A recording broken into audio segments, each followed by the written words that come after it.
funding for this program was provided by the Annenberg CPB project. These people speak French. In this course, everybody speaks French. Commençons par mes parents. Don't be concerned if you can't understand what they say at first. Voilà mon père et ma mère. Listen, watch, and get involved. Voilà. Pretty soon you will figure out what's going on. And be able to say a few things in French yourself. Ouais. All the bit players pass by, from Uncle Guillaume, who has lost his fortune, to Aunt Georgette, who has won a pile in the lottery. She is off to the Taj Mahal with the one that got away. The man in black leaves some tantalizing notes about Mireille.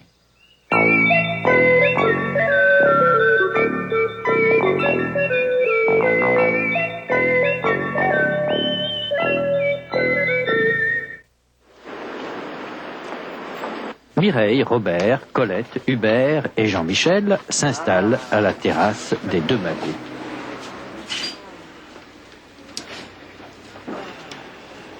C'est une drôle d'idée de venir prendre un pot ici. Vous ne trouvez pas que ça fait un peu snob, non? Pas du tout, moi je trouve ça tout à fait naturel. Regardez, c'est le rendez-vous de l'élite intellectuelle. Et puis, ça fait partie de l'éducation de Robert. C'est un café historique. Ça ne vous fait pas quelque chose de penser que vous êtes peut-être assis sur la chaise de Jean-Paul Sartre? Si. Je me suis déjà assis sur la chaise d'Hemingway à la causerie des Lilas. Mon postérieur est très honoré. Je vais avoir un postérieur bien frotté de littérature. Garçon, Oui, monsieur. une bouteille de cidre bouché, s'il vous plaît. Je suis désolé, nous n'en avons pas, monsieur. Mademoiselle veut une bouteille de cidre. Mais puisque je vous dis que nous n'en avons pas, monsieur. Débrouillez-vous, trouvez-nous du cidre. De Normandie. À ce moment-là, Mireille, qui fait face au boulevard, s'écrie « Tiens, comme c'est curieux. Mais oui, c'est Jean-Pierre lui-même. Qu'est-ce que vous faites là? Vous venez prendre un pot avec nous? Non merci. Je regrette mais je ne peux pas. Je suis pressé. Il y a une fille superbe qui m'attend au Club Med à la Martinique. Je me dépêche sinon je vais rater mon avion. Ciao. » et il s'en va. Eh bien, il n'a pas changé celui-là. Toujours aussi puant. Tiens, dis, regarde. Ce n'est pas ta marraine, ça, la dame avec le chat? Ah, petite Minouche! Qu'est-ce que tu fais là? Tu as passé tes examens? T'es reçu? Tu vois, moi je mets le Minouche en pension. Nous partons ce soir pour les Bulgaries, il paraît que c'est formidable. Je vais faire une cure de yaourt. Malheureusement, ils n'ont pas voulu donner son visa à Minouche. Elle va s'ennuyer, la pauvre chérie, toute seule à Paris. Tu voudrais pas aller la voir de temps en temps? Ah non, je suis désolée, je ne pourrai pas. Nous partons tous demain matin à l'aube. Alors, cette bouteille de cidre. Oui, monsieur, je m'en occupe. Du cidre normand, hein? Et le garçon se dirige vers une autre table. Pas possible, mais c'est Guylaine. Guylaine, où vas-tu comme ça? Je pars en Angleterre, à Brighton. Bruce ce matin. Vaille, je t'enverrai des cartes postales. Notre cidre. Tout de suite, monsieur, je vous l'apporte. Dis donc, c'est pas ta sœur là-bas, sur ce magnifique vélo de course à 10 vitesses? Mais si, c'est Cécile et son mari. Quelle surprise et quelle coïncidence. Cécile, c'est à vous ces vélos? Oui, on vient de les acheter au BHV. On part demain au Portugal. Hein. À vélo? À vélo. Rapportez-moi une bouteille de Porto. Je vous rembourserai. Il paraît qu'il est pour rien là-bas. Ce cidre. On commence à avoir soif. Une minute, monsieur. Oh, ça c'est formidable, oncle Victor. Un de tes oncles ou ça? Là-bas, dans la petite de chevaux qui vient de s'arrêter au feu rouge, avec les cannes à pêche et les valises sur la galerie. Hé, tonton Victor, tu vas à Brest? Non, je vais à Bordeaux. C'est dommage qu'il n'aille pas en Bretagne, on aurait pu lui demander de nous la rapporter, cette bouteille de cidre. Ah non, moi je tiens à mon cidre de Normandie.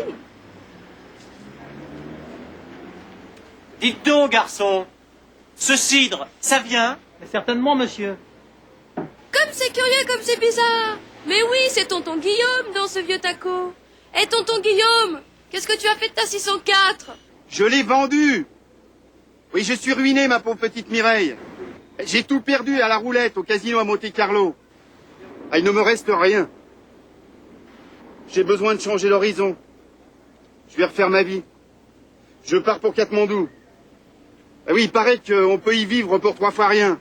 Pauvre tonton Guillaume, Tu veux que je te prête mon sac de couchage? Non, merci, tu es gentille. Ça n'est pas la peine. Je file. Bien connu, Tiens, il me semble que je reconnais ces belles jambes musclées. Où ça? Là, le type sur le vélo Solex. Qu'est-ce qu'il a fait de son Alpine 310, celui-là? Oui, mais il n'a jamais eu d'alpine. Il est fauché comme les blés. Il n'a pas un rond. Hé, Fersen, où est-ce que tu vas comme ça? Je pars pour la Grèce. Delphes, le théâtre d'Épidore, le Parthénon. Et vous? Vous partez, non? Oui, demain à l'aube. Dès qu'on aura bu notre cidre. À votre santé, Skoll. Alors, ce cidre. Oui, il arrive. Eh, mais passez-moi. Dites-moi que je rêve. Mais c'est pas possible. Mais non, il n'y a pas d'erreur, c'est bien elle. Qui? Mais si, c'est elle. Mais qui? Mais là-bas, dans le cabriolet bleu pâle, avec les lunettes de soleil et la grande écharpe Balenciaga. Mais qui, enfin? Mais là, vous ne voyez pas, dans la décapotable, à côté du beau type brun tout bronzé, avec la chemise en soie de chez Bronzini, et le collier de barbe noire et les lunettes noires. Et pas mal le beau ténébreux. Mais quelle est la nana? Mais la nana, mais tu la reconnais pas? C'est ma tante Georgette, voyons. Non, pas possible. Mais si, mais je vous assure. Mireille se lève et s'approche de la décapotable. Oh, Mireille! Tu ne devineras jamais ce qui m'arrive. Je te le donne en 1000. Puisque je ne devinerai jamais, dis-le-moi tout de suite. Comment? Mais tu n'as pas lu dans les journaux? J'ai gagné le gros lot à la loterie. C'est pas vrai. Mais comment ça? Tu achètes des billets maintenant? Penses-tu? Il y a longtemps que je n'en achète plus. Je ne gagnais jamais. C'est un billet que Fido a trouvé pendant que je le promenais le long de la grille du Luxembourg.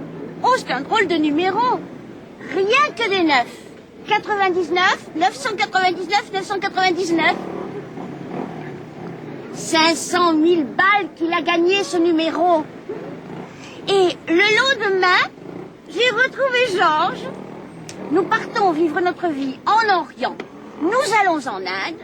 Nous allons nous fiancer au Taj Mahal. Puis nous irons en Iran respirer les roses d'Ispahan. C'est pas enivrant tout ça.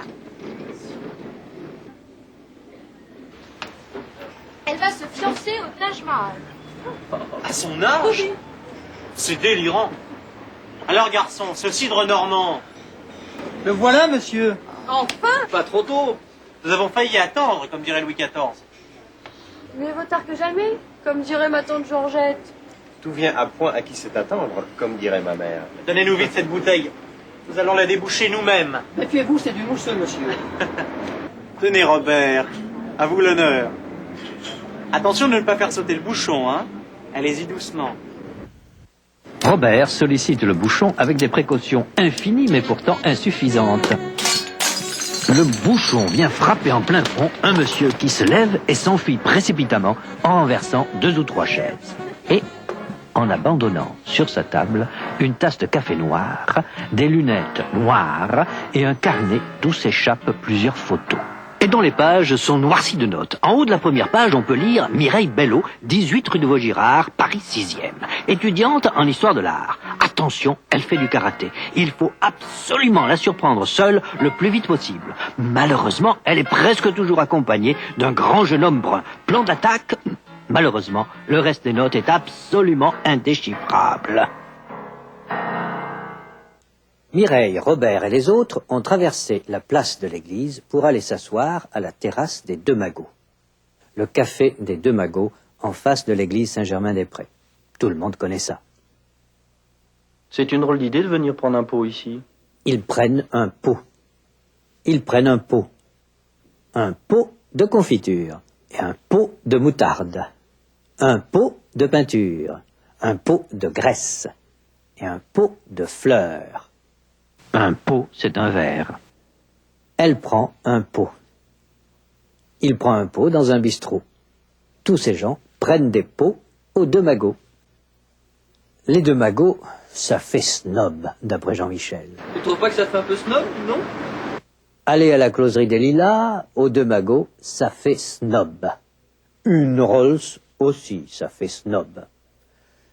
Une alpine, ça fait sport. Un dîner aux chandelles, ça fait romantique. Cette coiffure, ce maquillage, ça fait punk.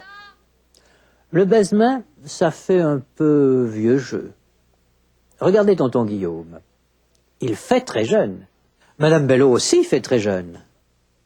Jean-Michel trouve que les deux magots, ça fait snob. Hubert n'est pas d'accord. Pas du tout, moi je trouve ça tout à fait naturel. Regardez, c'est le rendez-vous de l'élite intellectuelle. Et puis, ça fait partie de l'éducation de Robert. C'est un café historique. Tonton Guillaume fait partie de la famille. Mais Delapierre, le prof de maths de Georges, ne fait pas partie de la famille. Tante Georgette fait partie de la famille. Mais Jean-Pierre ne fait pas partie de la famille. Heureusement. Et lui, il fait partie de la famille? Non, il ne fait pas partie de la famille. Lui, il fait partie de l'équipe de rugby. Apprendre à lire, faire des maths, la physique, l'histoire, la géographie, tout ça, ça fait partie de l'éducation. Aller aux deux magots, ça fait partie de l'éducation de Robert. C'est un café historique. Penser qu'on est assis sur la chaise de Jean-Paul Sartre, ça fait quelque chose. Ça ne te fait rien d'avoir 10 ans? Si, ça me fait quelque chose. Quand cette dame voit son petit garçon qui lui apporte un gâteau, ça lui fait quelque chose, elle est émue. Ça me fait plaisir. Quand Robert a visité la cathédrale de Chartres et qu'il a vu un rayon de lumière sur les cheveux blonds de Mireille, ça lui a fait quelque chose. Je me suis déjà assis sur la chaise d'Hemingway à la causerie des Lilas. Mon postérieur est très honoré. Je vais avoir un postérieur bien frotté de littérature. Robert va être bien frotté de littérature. Frotté. Voilà une casserole bien frottée. Et voilà une dame qui frotte ses vitres. Et voilà un morceau de pain frotté d'ail. Pour faire des crêpes, il faut une poêle frottée de graisse, d'huile ou de beurre. Quand Robert s'assied, il s'assied sur son postérieur. Un coup de pied dans le postérieur.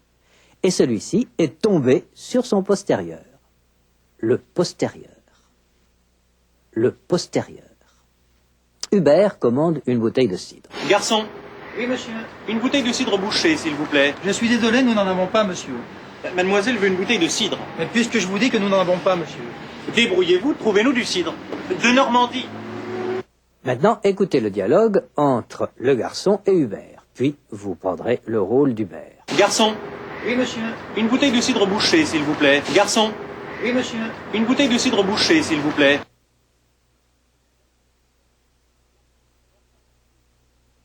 Garçon, Oui, monsieur. une bouteille de cidre bouchée, s'il vous plaît. Ah, monsieur, je regrette, nous n'en avons pas. Débrouillez-vous, trouvez-nous du cidre. Débrouillez-vous, trouvez-nous du cidre.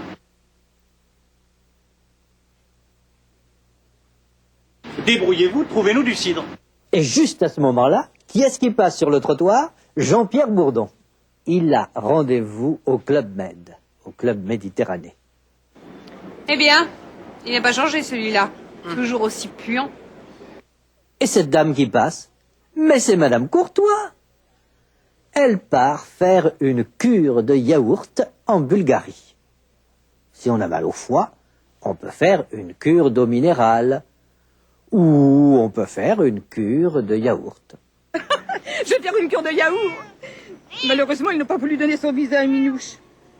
Elle va s'ennuyer, la pauvre chérie, toute seule à Paris. Tu voudrais pas aller la voir de temps en temps? Ah non, je suis désolée, je ne pourrai pas. Nous partons tous demain matin à l'aube. Ils vont partir à l'aube, très tôt le matin. Voilà l'aube. C'est dur de se lever à l'aube. Et ces deux jeunes gens, ce sont Cécile et Jean-Denis qui passent sur de magnifiques vélos de course. Un vélo, un mini-vélo, un vélo de course.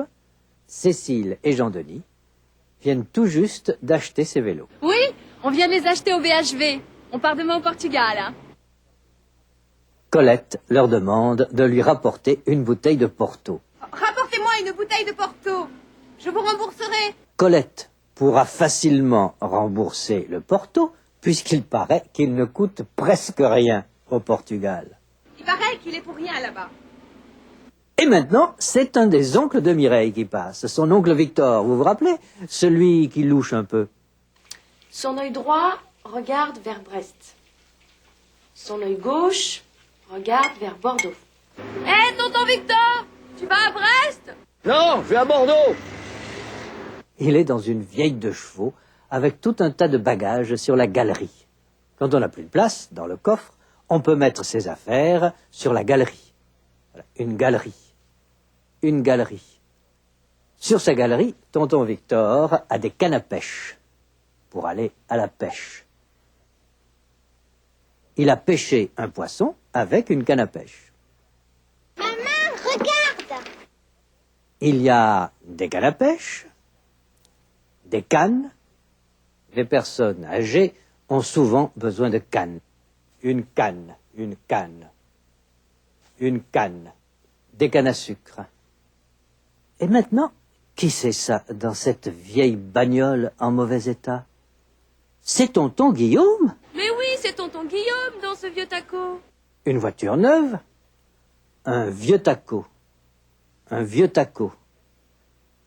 Une belle voiture? Un vieux taco. Tonton Guillaume n'a plus sa 604. Il a été obligé de la vendre. Parce qu'il est ruiné. Oui, je suis ruiné, ma pauvre petite Mireille. Voilà un château en ruine. Et voilà un homme ruiné. Tonton Guillaume est ruiné parce qu'il a joué à la roulette au casino de Monte-Carlo.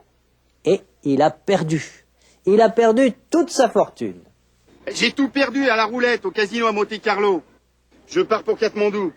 Ah oui, il paraît qu'on peut y vivre pour 3 fois rien. 3 fois rien.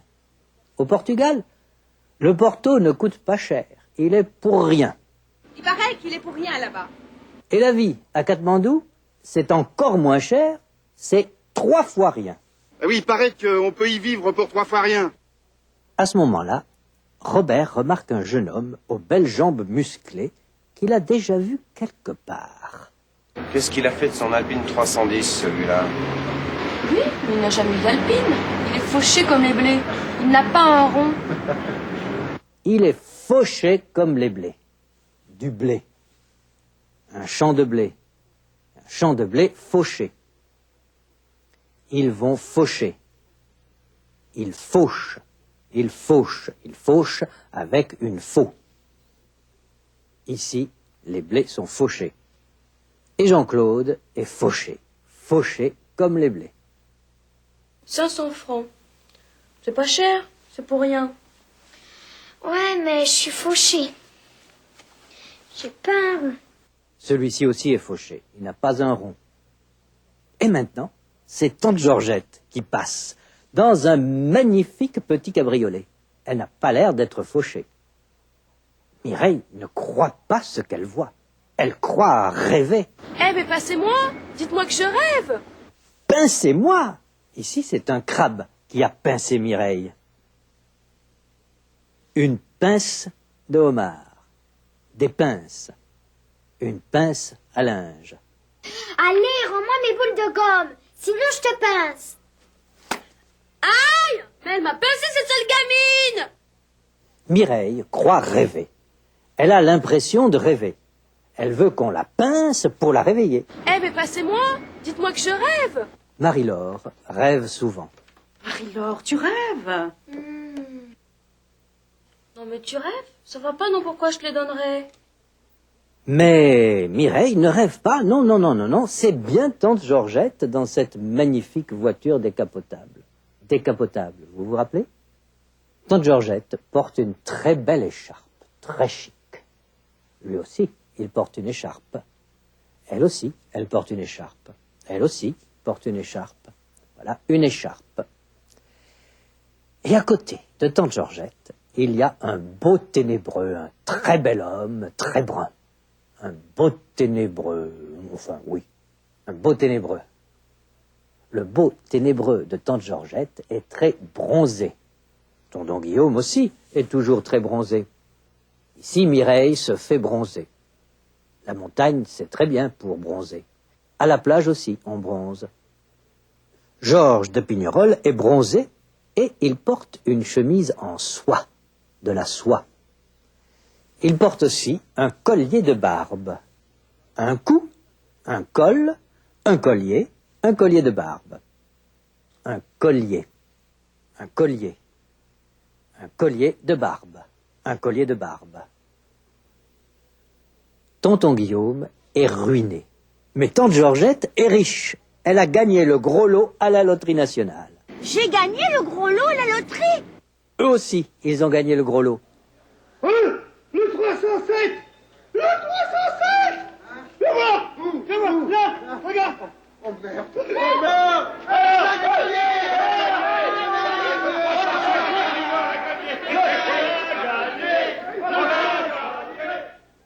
Tante Georgette a gagné le gros lot avec un billet que Fido a trouvé par terre. Ça, c'est de la chance. Alors, tante Georgette part se fiancer au Taj Mahal. Et puis, elle va aller à Ispahan pour respirer les roses. Respirer. Ne respirez plus. Respirez. Ne respirez plus. Respirez. Tante Georgette va respirer le parfum des roses. Le parfum des roses, c'est enivrant, comme l'alcool, comme le vin. L'air de la mer aussi, c'est enivrant. À la montagne aussi, l'air est enivrant. Elle va se fiancer au Taj Mahal. À son âge? C'est délirant. Il délire, il ne sait pas ce qu'il dit. Elle va se fiancer au Taj Mahal. À son âge? C'est délirant. C'est délirant. Ça aussi, c'est délirant.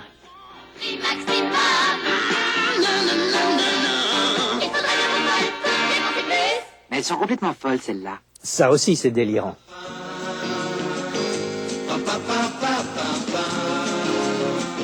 Ça aussi, c'est délirant, c'est pas normal. Finalement, le cidre arrive. Allez-y doucement. Doucement, doucement. Saloperie de tiroir. Eh, vas-y doucement, tu vas tout casser. Rends-moi mes boules de gomme. Eh, doucement, doucement. C'est Robert qui débouche la bouteille. Un bouchon. Boucher. Déboucher. Déboucher une bouteille de Bordeaux, ce n'est pas difficile. Mais déboucher une bouteille de mousseux, c'est une autre histoire. Parce que le mousseux, ça mousse. Voilà, de la mousse. De la mousse. Du mousseux. Et le bouchon saute. Le bouchon saute. Ça fait une gerbe de cidre. Voilà une gerbe de blé. Une gerbe. Des gerbes. Une gerbe de cidre inonde la jupe de Mireille et la veste de Robert, et le bouchon vient frapper le garçon. Des crapules ont frappé cette vieille dame. Ils m'ont frappé pour me faire dire où étaient mes économies. Il frappe sur son instrument. Il frappe en plein visage. Le bouchon frappe le garçon en plein visage, et puis il continue sa trajectoire. La trajectoire d'une flèche, la trajectoire d'une balle, la trajectoire d'un boulet de canon. Le bouchon frappe le garçon et l'homme en noir en plein front. Cet homme est touché en plein front. Le front. Le front. L'homme en noir s'enfuit. Il s'enfuit. Il s'enfuit. Où est Fido? Fido s'est enfui. Fido! Fido, où es-tu? L'homme en noir s'enfuit en renversant quelque chaise. Il renverse la chaise. Il renverse un pot de fleurs. Voilà un bateau qui se renverse. L'homme en noir a abandonné un carnet sur la table. Elle arrache une feuille à son carnet. Un carnet de tickets. Un carnet de tickets de métro. Un carnet d'adresse. Du carnet de l'homme en noir, il y a plusieurs photos qui s'échappent. Voilà des papiers qui s'échappent. Ils s'échappent. Elle ne peut pas s'échapper. Mais celle-ci réussit à s'échapper. Des photos s'échappent du carnet. Les photos s'échappent du sac. Les pages de ce carnet sont noircies de notes. Il y a beaucoup de notes. Les pages sont noires de notes. Les mineurs ont le visage noirci de charbon. Voilà des murs noircis de fumée. Les yeux de Jean-Claude sont noircis de mascara. Bon, voyons ce que vous avez retenu. Regardez, écoutez, réfléchissez et parlez. Que font Mireille et Robert ici? Ils font une cure ou ils prennent un pot? Ils prennent un pot. Regardez ce jeune homme. Où est-ce qu'il reçoit un coup de pied? En plein front ou dans le postérieur? Dans le postérieur. Et qu'est-ce que c'est? Une bouteille de cidre ou un pot de yaourt? Un pot de yaourt. Vous avez des amis qui partent au Portugal. Vous voulez qu'ils vous rapportent une bouteille de Porto. Qu'est-ce que vous dites? Rapportez-moi une bouteille de Porto. Je vous rembourserai. Regardez Jean-Claude ici. Est-ce qu'il roule sur l'or ou est-ce qu'il est fauché? Il est fauché. Qu'est-ce qu'on dit quand on voit quelque chose d'incroyable? Eh ben passez-moi. Dites-moi que je rêve. Est-ce que ce monsieur a une écharpe ou un collier de barbe? Un collier de barbe. Et que fait le bouchon? Il saute. Et que fait l'homme en noir? Il s'enfuit. Mais qui c'est cet homme en noir? Mystère et boule de gomme.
Funding for this program was provided by the Annenberg CPB project.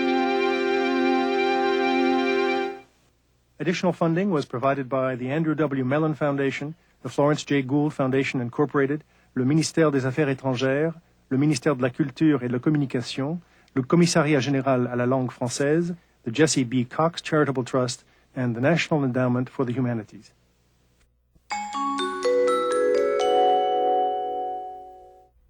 You can order these programs on video cassette and our print and audio materials. Talk to us. The Annenberg CPB Projects, www.learner.org, 1-800-LEARNER.